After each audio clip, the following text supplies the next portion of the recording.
very warm and fresh morning to everyone. I, Prerna Bharadwaj, on the behalf of Yogananda Center for Theology, I took this immense pleasure to welcome each one of you in this spiritual learning webinar. And we will talk on the topic in today's webinar is the true purpose of the religion. It is being organized by Yogananda Center for Theology, and YCT is a new baby. It is established right in the beginning of the year to 2021 on 5th of January.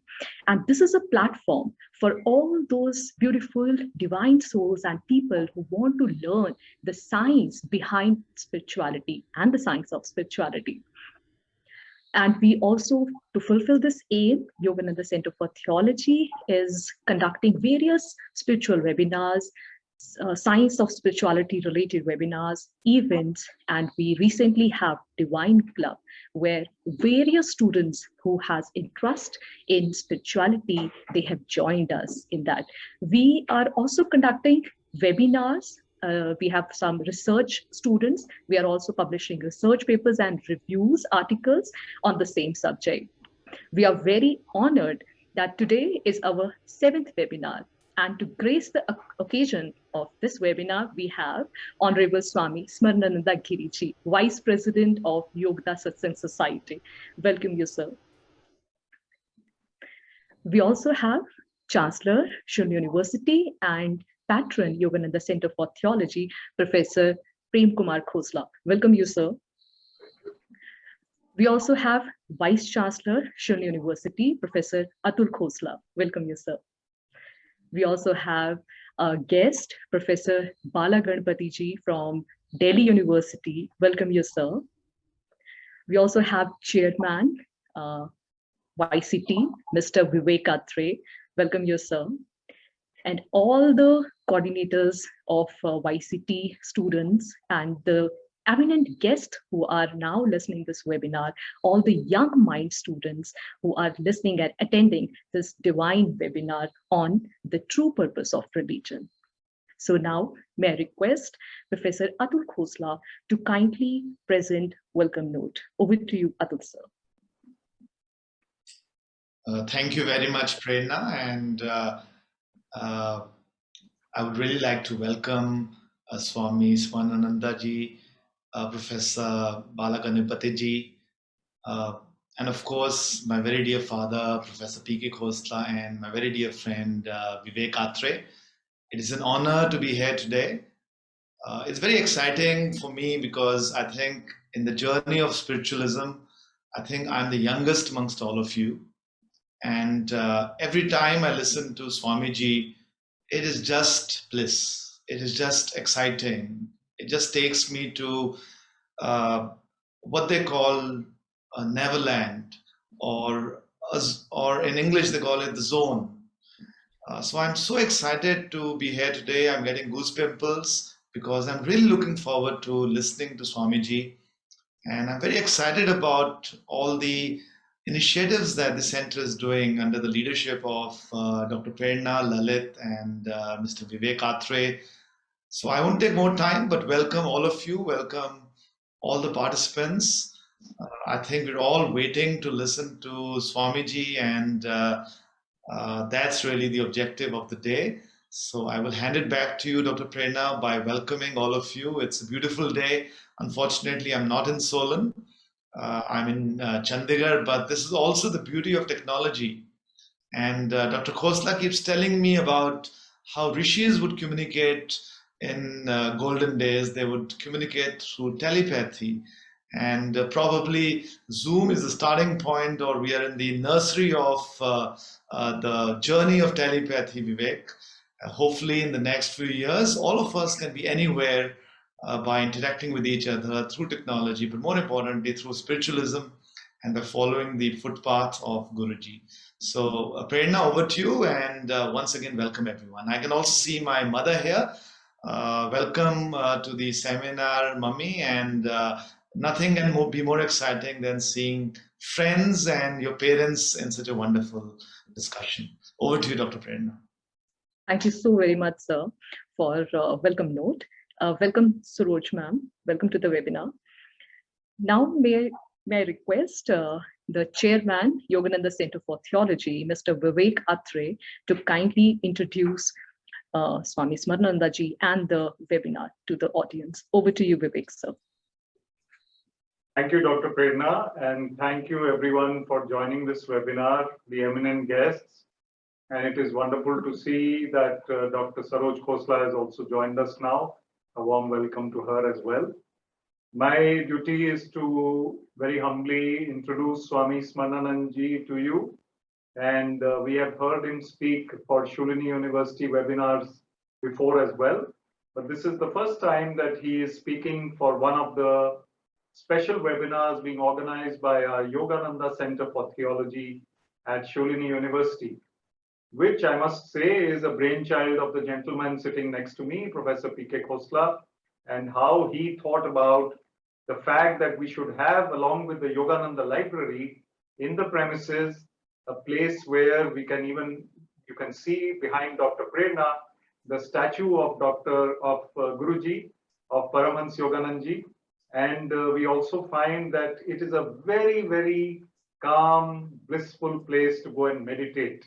The Yogananda Center is not only about the physical presence over there. We have been carrying out a lot of activities, and this is only one of them. So it is wonderful that we have gathered for this occasion. I would like to introduce Swamiji, and Swamiji is the Vice President of YSS of India. Presently, he is based in the Noida Ashram of YSS. The society, YSS, Yogoda Satsang Society of India, was founded by Sri Sri Paramhans Yoganandaji in 1917. So we celebrated 100 years in 2017. And in 1920, he had gone to the US to spread the teachings of the Guru, of his Guru, of India. And it's also celebrated 100 years in the US, that is of Self-Realization Fellowship. The society is involved in various spiritual, humanitarian, and charitable activities, and in the spread of Kriya Yoga teachings of Paramhans Yoganandaji in the Indian subcontinent, that is YSS. Swami Smarananda is a postdoctoral fellow from Concordia University, Montreal, Canada, and a PhD in Electronics and Communication Engineering from IIT Kharagpur, and a gold medalist in school final and in engineering. Swami Smarananda worked in many universities and in industry before joining YSS as a sannyasi in 1985. Now we see how the inspiration from the academic excellence to the spiritual pursuit is exemplified by Swamiji's life. And once you hear him speak, you will understand how important it is to balance lives and take them forward in a balanced manner. Swamiji served at IIT Kharagpur as a senior research assistant at Hindustan Aeronautics Limited, Hyderabad, as a design engineer, and in various other colleges and universities.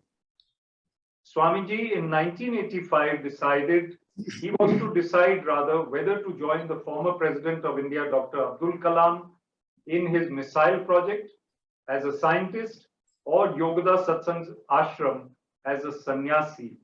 And to our benefit and our delight, he chose the latter.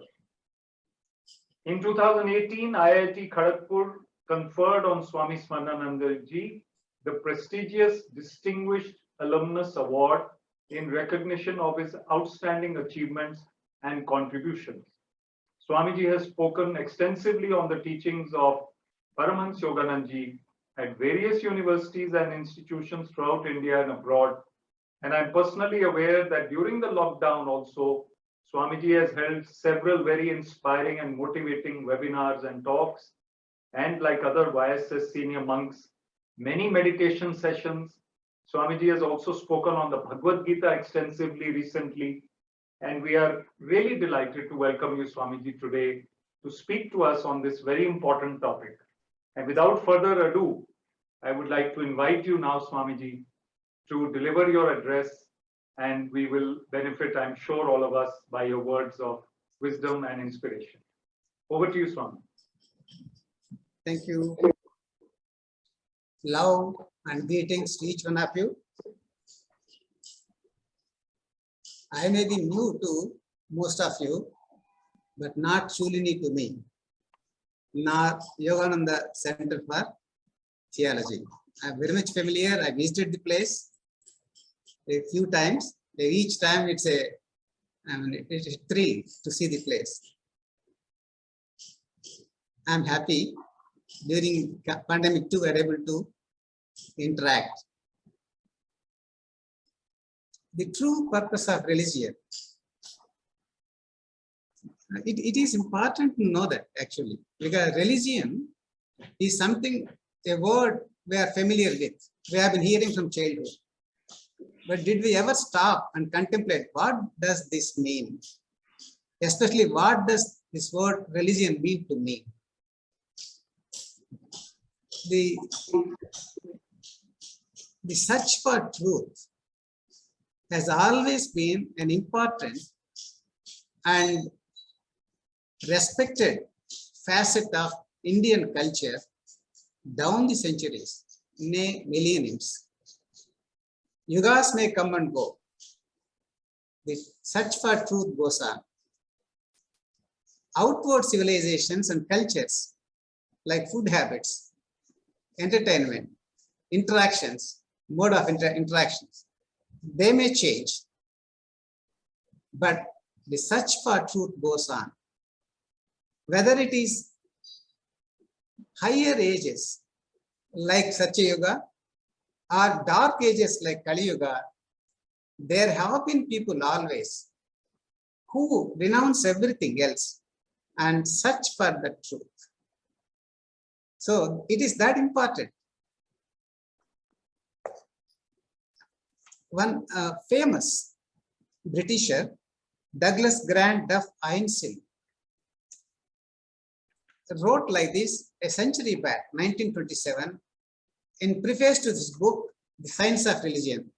Today's talk is based on this small book, The Science of Religion, written by Paramahamsa Yoganandaji way back in 1920, a century back.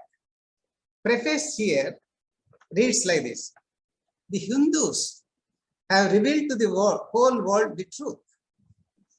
And this is only natural when we consider that more than 5,000 years ago, while the forefathers of Britain and Gaul, Greek and Latin, were roaming the vast forests in search of food, the Hindu was already engaged in pondering the mystery of life and death, which now we know to be one. Look at that. 5,000 years ago, when people elsewhere were just looking for survival, hunting for food in forests, here in India, people were pondering the mysteries of life, the search for truth, even at that time. And Mr. Ainslie goes on saying, Paramahamsa Yoganandaji's teaching is not speculative, but practical. Real Hinduism penetrated the veil of Maya, possesses the knowledge, which is not merely philosophical, that is wisdom loving, but wisdom itself. Not the discussions, but experience. I would like to say that it should be experience for us, not theory. Religion must be experience for us. Now, what is religion? Whatever may be the definition, whatever may be your understanding, the religion must be universally acceptable and pragmatically necessary. Otherwise, it's useless for me. Whatever I say of religion, it should be universally acceptable. Everyone should accept. And once you understand the meaning of religion, one should feel, yes, I want to be religious, because it's necessary for me to be religious. That should be the definition of religion. That should be the understanding of religion. Just to start with this discussion, Webster's dictionary. I read out the meaning of religion, the word religion given in Webster's dictionary. It says, the service and adoration of God, an awareness or conviction of the existence of a supreme being arousing reverence, love, gratitude, the will to obey and serve, and the like, as man only is capable of religion. This definition to me is not impressive, although this is accepted by many. Because if religion is conceived as adoration or worship of God rather an unknown entity, then it's not necessary for me. It's not universally acceptable. Why should I worship God? So that is not the definition of religion I'm looking for. Here another thing, another set of definitions, rather explanations given by Maulana Abul Kalam Azad. As all of us know, he was a freedom fighter and also the first education minister in the Union of India. He wrote, one type of religion is hereditary. Continue to believe in what your father and grandfather believed. Isn't it true? For most, it is that way, just hereditary. Another type of religion is geographical. A certain path has been chalked out for a part of this earth. Everybody walks on that earth, and you also walk on that. That's also true. If you happen to be born in that place, you belong to that religion. Another type of religion is based on the census. The census papers have a column for religion. Get Islam written there. So you belong to that, afterwards forget about it. Or Hindu, right there, afterwards forget about it. Another variety of religion is based on customs. A framework of religious rites and customs have been formed. Follow them and don't influence them in any way. But that is again just customs. But that he says, that Abdul Kalam Azad says, but after eliminating all these items, something really religious is left. Let us, for the sake of distinction and honor, call it the true religion. Unfortunately, it is the way to this religion has been lost. On reaching this stage, the truth is revealed that the conflict of religions is not due to religion itself, but due to evil deeds, worship of external forms, and theological canons of the claimants to the religion. True religions may walk by different paths, but they reach the same goal. See the bold statement he made. The conflicts we see between religions is not because of the conflicts between religions, among religions, it's a conflict between the followers of the religion. There's an understanding rather than misunderstanding. On the other hand, here is something said by Lahiri Mahashaya. Lahiri Mahashaya is the Param Guru of our Paramahansa Yogananda ji. He wrote, he only is wise who devotes himself to realizing, not reading only, the ancient revelations. Solve all your problems through meditation. Engage unprofitable religious speculations for actual God communion. Clear your mind of dogmatic theological debris. Let in the fresh air, healing waters of direct perception. Attune yourself to the inner active guidance. The divine voice has the answer to every dilemma of life. Though man's ingenuity for getting himself into troubles appears to be endless, the infinite succor is no less resourceful. So though our capacity to get into problems seems to be endless, the infinite is no less resourceful to resolve them. And if religion is understood this way, that means there is some inner guidance for me. And that can resolve my problems. Then I want to follow that religion. Isn't it true? because that's pragmatically necessary for me to follow that, because it gives me guidance in daily life. And that is the one religion we want, not the external forms. It should be pragmatically necessary for me, and at the same time universally acceptable. Generally it should be acceptable. Okay, now the necessity, universality, and oneness of religions. Now let us analyze our lives. Simple analysis shows that the ultimate goal of all of us is avoidance of pain and want and attainment of permanent bliss. Can anyone dispute this? Everyone in this creation wants to avoid pain and want. Want means poverty, pain and poverty we want to avoid. At the same time, we also want permanent happiness. No one can dispute. People are involved in a variety of actions only in order to achieve this, to avoid pain and suffering and poverty and to get permanent happiness. Don't you agree with this?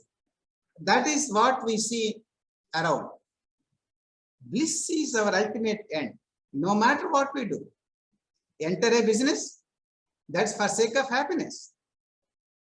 Earn money, seek friends, write books, acquire knowledge, rule kingdoms, donate lakhs, explore countries, look for fame, help the needy, become philanthropists, or embrace martyrdom. All for happiness. In pursuit of happiness, I do this, philanthropy, because that gives me some happiness. Unfortunately, people even commit crimes thinking that that would give him somehow directly or indirectly some happiness. But happiness, ultimate joy, is the goal of life.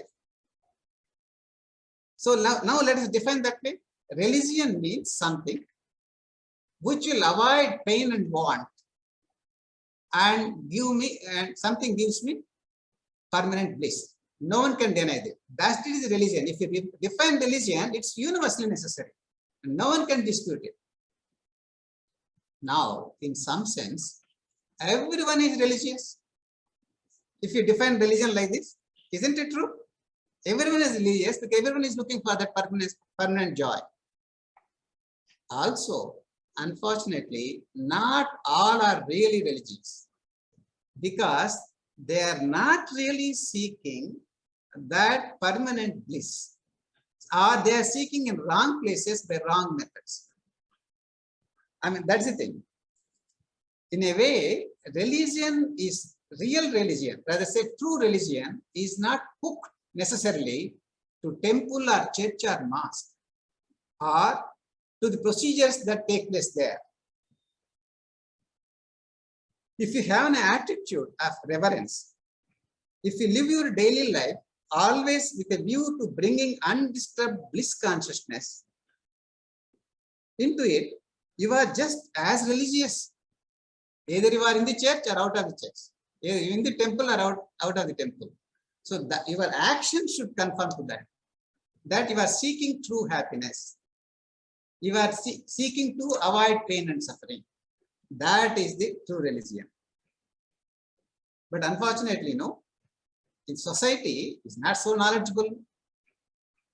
Even if you are very calm and poised, concentrated, charitable, serviceful, compassionate, squeezing happiness from the most trying conditions without going to temple or church.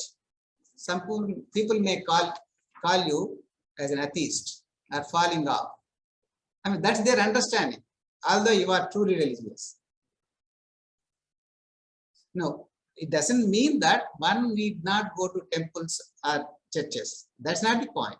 What I mean to say is, one should not limit himself to temple visits and some rituals and say that I am religious. That is fooling oneself. Just because of some temple visits and some procedures he is doing at home, he thinking that I am religious, that is not very profitable in the long run. because the religion is not conceived in a proper way, in a universal way, it is relegated to the region of clouds. You know, some religion of clouds out there are considered by many people to be a fashionable diversion for women or for the aged and feeble. Religion is for the aged and feeble. I can wait. After my retirement, I'll think about it. Although you need to be religious and you are religious right now. Okay, then why people are not religious? Why? One is lack of understanding. Other is this. Now, ordinarily, a man wants to do anything if he's convinced of its need.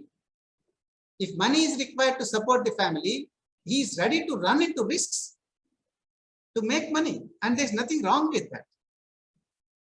Unfortunately, people do not convince themselves that I need to seek the permanent happiness, not these temporary goals. That is where it is lacking. Reason, environment, and more importantly, individual, that's my own tendency to seek gratification from my senses, immediate gratification through my senses. I mean, that is why environment, it has its effect. Everyone is thinking that way. I also think that way. Other thing is, I have these senses. I get so much joy through my eyes, so much joy through my tongue, nose, by 5 senses. I'm so happy. That immediate gratification that comes through my senses, by hearing, looking, tasting, eating, all these things. I confine myself to sense pleasures. That is another thing. We have to go just beyond that. There's something beyond what we can get through our senses and mind, even beyond mind. The reason is this. It is not surprising that ordinary man seldom looks big, beyond his circle of existence. Now, whatever falls within his circle of existence, he justifies, he follows, he emulates, imitates, and feels to be the standard of life and conduct. And it goes on. Whatever is beyond his circle of existence, he gives much less importance. Isn't it true? For example, there is a lawyer, advocate. Whatever concerns law is very important for him. You know, he's open. Eyes and ears are open to know what is happening in law. And maybe a legal luminary or Chief Justice of India are his role models. That's what I want to be. I mean, he's limited himself in that. Same thing as sports person. You know, whatever, he's a professional sports person, morning to evening professionally is involved in that. All that matters for him is sports. Maybe a Tendulkar or Sindhu or her, or his or her role models. I want to be there one day. I mean, everything is connected with that. Scientists, Jagadish Chandra Bose or Einstein, they are my role models. I mean, this is what is happening. If really one understands the meaning of religion, that is to attain permanent bliss, and knows how to go about it, we cannot neglect religion for long. If people are neglecting, means out of the influence of the environment and ignorance. That is the thing. Now, here I would like to stop and take up one issue which is related. What is God? Because normally when we say religion, connected with God. So far I didn't talk about God, I talked about the purpose of life, joy, bliss. And now what is God? There have been many definitions of God, many descriptions, and books have been written. Everything is right in their own right. Okay. But to me, personally, the definition of God closest to my heart is this. God is Satchidanand. That is the definition of God I like. God is Satchidanand. But what does it mean, Satchidananda? Satchidananda means what? I will explain this way. Again, Satchidananda is a word we have been hearing from childhood. We name our children as Satchidananda, but did we ever stop and contemplate what does it mean, Satchidananda? It is like this. I don't know right now what is God. I have no clue. But whether God is he or she or it, if there is some entity like God, can that entity be sorrowful? Even if we don't know anything, we can start from the assumption that God is joy. I assure you that we are not making any mistake in assuming that way to start with. God is joy, God is Anand. But to say that God is Anand is a gross understatement. God is not simple Anand. You know, the joy I'm aware of it is like this. If I take a mango, it gives me happiness. Second mango gives me further joy. Third mango doesn't give me the same joy. Fourth, I don't want to take. Because the theory of diminishing returns, theory of marginal utility applies. Slowly, that it loses its charm. This applies not only to mangoes, to every item, every experience in this creation. Initially, you imagine some experience was very good, once, twice, thrice. Slowly, it loses its charm. There is something in this creation which not subject to this theory of diminishing returns. That is God and God contact. God is ever new joy, Nitya Naveen Anand. Nitya Naveen, always joy. I mean, that is why we find now people meditating on God. Somebody may think that I saw him meditating yesterday and day before yesterday. How does it matter if it doesn't meditate today? No, it is ever new, like sleeping. I slept yesterday, day before yesterday, last 7 days. It doesn't mean that I don't have to sleep today. I sleep, not only sleep, I enjoy. I enjoy sleep because it's ever new. Same thing, God contact. When you are in touch with God, God is ever new joy. Okay, God may be Anand, ever new Anand, but what good it is if he's not aware of it? God is always conscious of his ever new joy. He is ever conscious of ever new joy. Consciousness means Chit. God is Chidanand. God may be ever conscious of his ever new joy, but what good it is if it exists only for a little while and then gone. As a human being, I can only relate to the events between my birth and my death. But God was, God is, and God will be. God is ever existing. God is ever existing. That is truth. Sat. God is Sat Chit Anand. Ever existing, ever conscious, ever new bliss. That is God. Ever new bliss is God.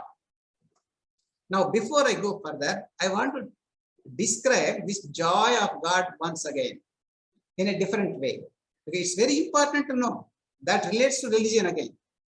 What is the joy? Because joy is not something unknown to me. I'm joyful when I meet some person or eat some nice food. I'm joyful. But what is the difference between this joy and God's joy? I would say the contact of God produces such joy. Oh, I'm sorry, one more thing. I said God is Satchidanand. That's not the full definition. My full definition of God is this. God is Satchidanand and Aham Brahmasmi. That is my full understanding. God is Satchidanand and Aham Brahmasmi. What does it mean? Aham means I am that potentially God. I am potentially ever existing, ever conscious, ever new bliss. I mean, that is me. And Aham Brahmasmi is not my statement or my Guru's statement. It's a fundamental truth. All religions have declared it. All saints have proclaimed it. You are a spark of divinity. You are made in the image of God. You are son of God. You are God. God's reflection is in you. Whatever may be the sentences used, expressions. But the core principle is, I am a part of God, divinity. Meaning, I am a part of that Satchidanand, ever existing, ever conscious, ever new bliss. That's what I am. And what is this bliss in me? To explain this, let me tell that it has three shades. It is physiological, psychological, and spiritual. This joy has three shades, God's joy. Physiological in the sense that when I take a mango, taste buds get excited. Physiologically, I am happy. No one needs to tell that you took a mango, be happy. Because it's automatic. Same thing happens when I contact God in meditation. There are changes in the body, changes in the brain, changes in everywhere. And that makes me happy. Body feels light. Physiologically, I am happy. No one needs to tell that you meditated, be happy. That physiological. Psychological. So for me to be happy, I don't have to necessarily take a mango. I am just sitting here. I hear some good news. Something very nice happened to my family, to my country, to my company or whatever. I'm readily happy here because psychological, nothing physical here. Same thing after meditation of contacting God, psychologically you feel, okay, everything will be all right. Oh, I can see that. Okay. That psychologically you'll be happy. And the third, spiritual. This is most important for me.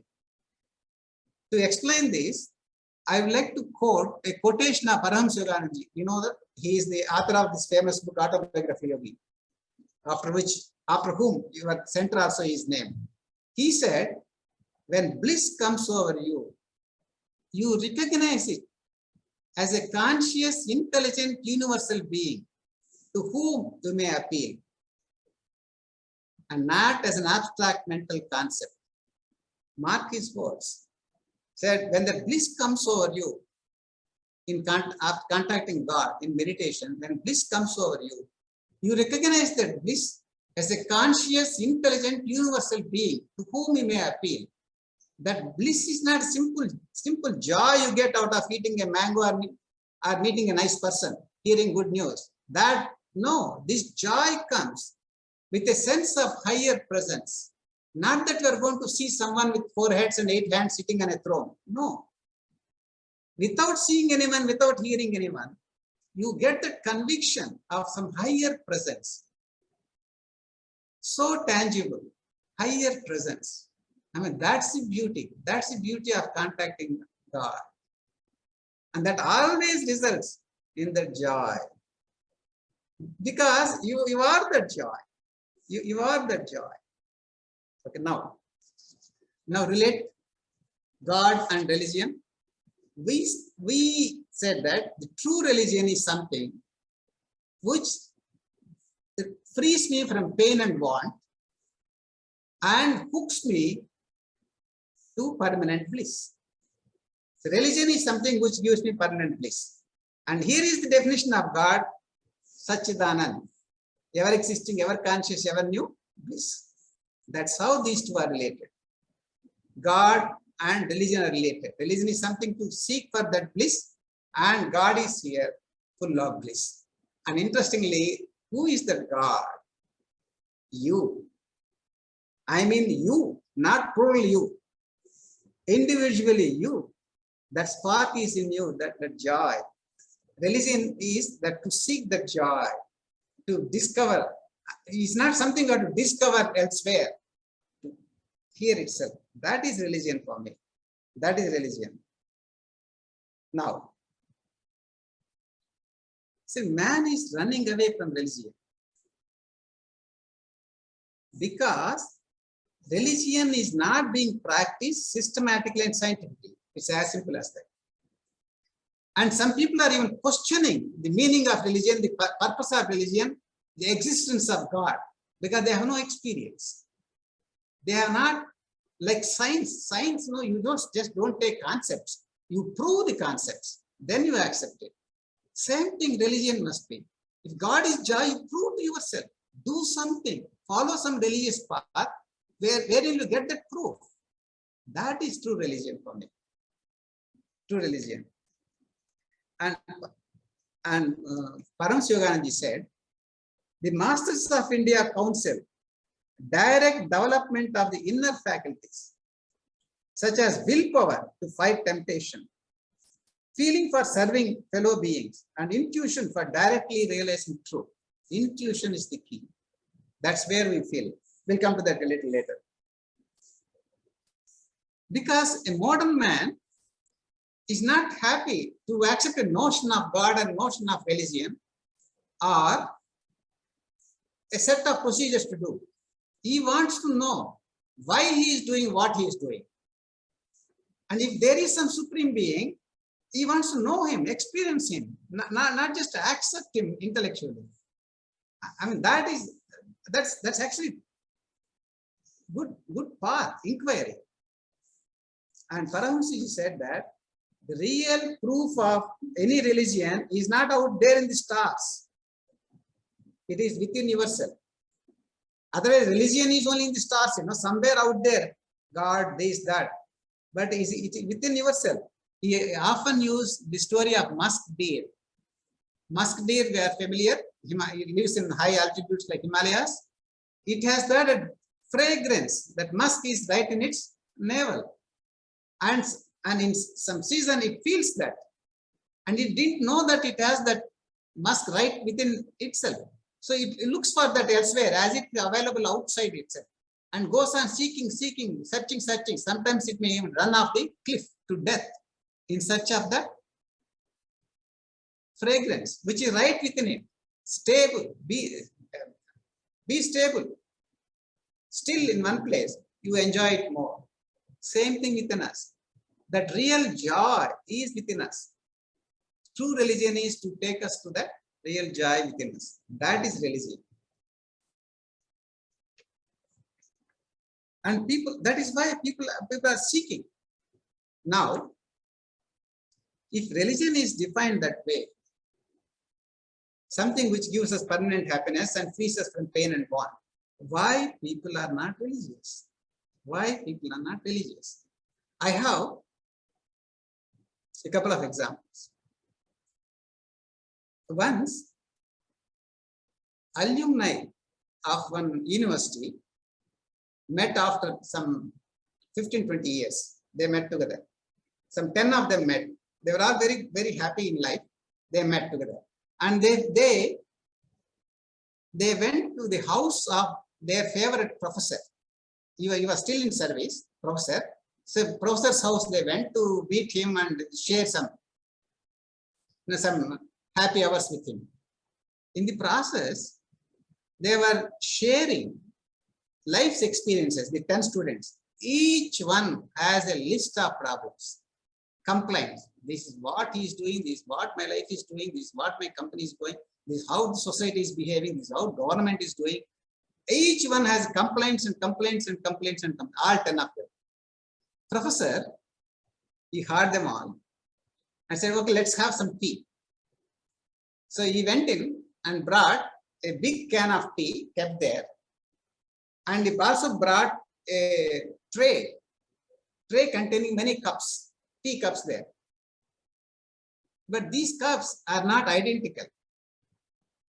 Some are beautiful, some are really painted nicely, some are even dented, some are chipped off here and there, some look ugly, little dirty. It's mixture in that basket. Good, ugly, bad, all cups were there. Then he asked professor, the students, now please help yourself. Take a cup and collect your tea from the can. So one by one, these 10 students went there, picked a cup, took tea, and sat in their chair to continue discussion. Second student, third students, all of them finished. Then professor asked, look at your cups, how are they looking? Yes, very nice, beautiful cups. In the tray, there were many cups, some beautiful, some are not so beautiful, some are ugly and even dirty. And you have picked up only the beautiful cups. Look there. All the other ones which are not so good, they are still lying. But all of you picked up only good cups. Isn't it natural? What are you interested in really? Cup or the contents? Content is the same, whatever is the cup. But each one wanted to pick up the nicest cup outward, which is there in the, I mean, it's only for a little while in the hand. And the actual thing, what matters is the content, which is same. Similarly, this is only content. Life is just a content. Life is just a container. What is inside the life? That is what you have to see. The problems you are facing in your external life, I mean, there are external things. Be happy that you are given the life itself and make good use of that. Make good use of the life. That's what you are missing. You are only concentrating and complaining about these external things, about the cup which is not good.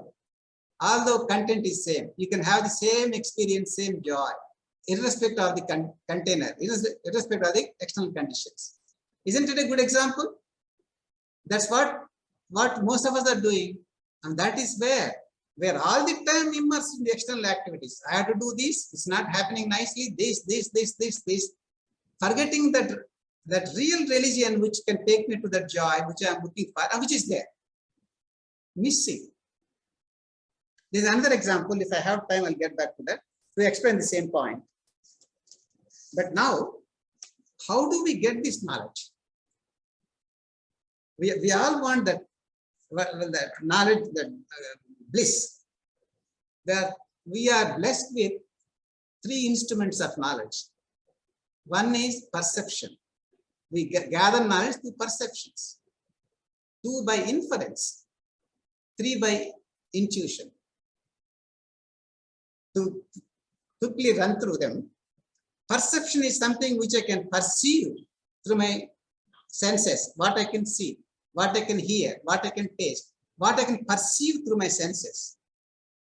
And we know what we can do. This only sensory world. They are very limited, very limited. The real bliss is beyond this eyes and ears and nose, senses. Real bliss, real God is beyond. So through perception, we cannot attain that permanent bliss. Through perception, we cannot get to know God. We cannot really practice religion through perception. That they're limited. Next is inference. Inference, either deductive or inductive, whatever, inference depends on perception and experience. I'd like to run it through quickly, just to say that if we see some smoke, we say that there is some fire. Because it's our experience to have always associated smoke with fire. Because that's our experience. We have perceived fire and we have perceived smoke, we have seen them, and that is how it is. Wherever there is smoke, there is fire or heat. So this inference again depends on senses and intelligence, which tries to infer. It's very limited because senses can go wrong. Out there, I am seeing one horse, a white horse is there, but truly it may not be white horse. If I get closer, it is not a white horse, it's a cow. From a distance, my eyes may deceive. So perceptions can go wrong, inference can go wrong. The third one is intuition. That is the ultimate. That is the highest faculty in man, and we have to make use of that. Intuition is the process by which we know supersensuous world, the world that is beyond senses and thoughts. Intuition comes from within, thought from without. Intuition gives a face-to-face view of reality. Thought gives an indirect view of it. Intuition, by a strange sympathy, sees reality in its totality, while thought chops it up into parts. That's what Paramahansa Yogananda said. Because intuition in Sanskrit word is agaman or sahajava bodhan. Agaman means something which comes on its own. It's not. That information doesn't come through logic or reason or experience or memory. That's other things. But intuition comes on its own, not because of this, because of that, not because of logical reasoning. That is agaman on its own, sahajava bodhan. As man has thought, the power of thought, man also has the power of intuition. As thought can be cultivated, intuition can also be cultivated. I mean, that is the solace. That's the positive thing. Thought we can cultivate. Intuition we can cultivate. We can develop intuition. Intuition comes in that still calmness. When you are calm, that intuition manifests in all its glory and helps us. That intuition we have to develop.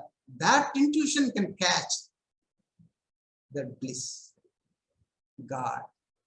So whatever procedures we follow, the religious procedure should be to get to that calmness where intuition grows, and that intuition reveals that real bliss within you, reveals God for you. That is true religion.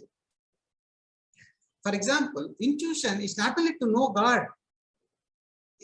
Poetry, a poet is not because reasoning he writes poetry. Thoughts come. I mean, that words come. That is intuition, creativity. Is coming from intuition. And scientists, not always reasoning out. Sometimes by reasoning, we get to a conclusion. No doubt, scientists come to that. But sometimes, I mean, suddenly thoughts come. I still remember when I was doing research, a couple of thoughts came when I was in a shopping mall. I was doing some shopping. I was doing, suddenly some thought came. Then went back to my home and contemplated on that, researched further, and eventually it materialized something. It's not, I don't know how it came. I mean, that's research. That's creativity. That's intuition. And that intuition only can give proof of that existence of inner joy, bliss. That is religion. That's religion. And I would like to just 2 minutes, I'll just close it. I don't have time for this. The question is this. There are 4 general religious methods. Whatever religion may be externally name you give, but it falls into one of the 4 categories, 4 methods. One is intellectual method.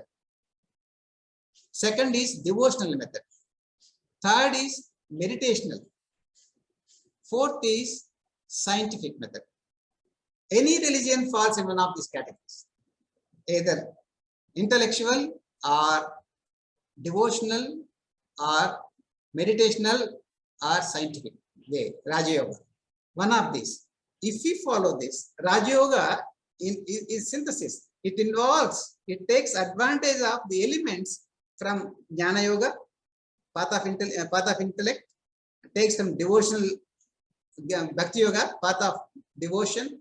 It takes elements from meditational path, integrates them and makes it whole, which gives direct experience.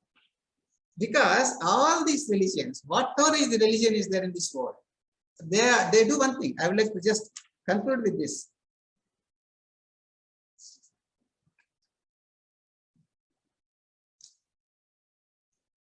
They are directly and indirectly, tacitly or expressly, enjoying the control, regulation, and turning back of the life force.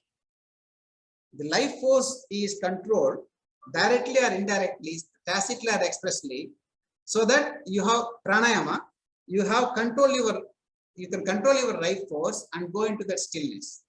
Whereas Raja Yoga directly controls it scientifically, rather control of life force by life force, pranayama. And when you do that, you go into the stillness within. In the stillness within, you know your true self. That is permanent bliss, joy, the joy. So that is religion. So we define religion as something, a procedure to avoid pain and want, and something which hooks us to permanent bliss. That's religion. And when we define religion like this, it's universal. Everyone would accept that. And also everyone who feel that I want to be religious because I want permanent bliss. Pragmatically necessary. Very good. Next, we saw that definition of God. Sachidanand, myself, Aham Brahmasmi. I have the joy within. So any procedure which takes me to the joy within, that is true religion. And the best way, most effective way is that Raja Yoga path, which includes the procedures of almost all religions. Scientifically, systematically, I go within and touch that eternal joy which is already within me. That is true religion. I would like to stop here with deep gratitude to Professor Khosla. Of course, I have known Professor Khosla for the last 30 years or so. He has been such a fatherly figure, very inspiring, even at this age, so active, profitably active, serviceful, and special thanks to all the participants. May God bless all of us. Thank you very much, Swamiji. We are speechless. I think you have answered all the questions that were possible in your discourse. And it is over now to Professor P.K. Khosla for a vote of thanks. Thank you, Swamiji. I don't have words to explain and say or add anything. How beautifully you have explained that our journey starts with to avoid pain, to have happiness, to remain in joy, then that joy which is Sachidananda. And it is excellent, and I think it is a lesson for us all that we are, I am Brahmasmi, I am Sachidananda, I am God. These are the things we realize it, and all pains, all sufferings will automatically will disappear from one's life. And religion, wherever you are, whether it is geographical or from the family you inherit, these are only the pathways. There is only one purpose of life is to one and to ultimately join with it. Thank you very much, Swamiji. We are honored, and I'm sure with your blessing, the Center of Theology will grow leaps and bounds and will serve the purpose for which it has been started. Thank you very much. Thank you everyone who is here attending this celebration. We are proud of Swamiji. Your blessings are always with us. Thank you very much. Thank you so very much, sir. Thank you, Swamiji. Thank you, everyone. So before leaving this webinar, I just want one question which usually students ask us. So Swamiji, I would like to ask one question. What one message would you like to give to the young students of 19 or 20 age? How to balance their spirituality and their studies and materialistic life? Because for those minds, I believe whatever you said is brainstorming, and I believe that one message, how they can balance their spirituality, and what is the importance of meditation, that you have said a lot of things about meditation and religion and spirituality. For those young minds, what is that one message? Over to you, Swamiji. It is a very valid question. I would say that it's the right age to start meditating. Right age to start meditating. Don't pick up some ideas here and there from newspaper articles here and there how to meditate. You learn a systematic way to meditate and practice it daily. For instance, if you want guidance, we will give guidance. I mean, Yoga Satsanga Ashram, we give written guidance how to meditate. You try it for some time and see for yourself. Meditation will improve your concentration. Meditation will improve your creativity. Meditation will improve it will motivate you to do more and better. Eventually, it will manifest as calm, devotional will for perfection. You want to be perfect student. You want to do well in your exams. In fact, that's how my life started. I started with meditation when I was a research scholar. I started to improve my concentration. It helped me a lot. Focus. So there's so much you can benefit. And it's the right age because still your thoughts are in your control. So please start meditating. You will see so much help in your own life. And if you wish, you contact us, Yogada Satsanga Ashram, we will help you. Thank you so much, Swamiji, for answering it. And I believe this session was really not for even for 1 minute, our concentration or any other thought entered our mind. I believe everyone, you can raise your hands if you agree with me, students and the people, that not even single 1 minute we were out of this webinar. So thank you, sir.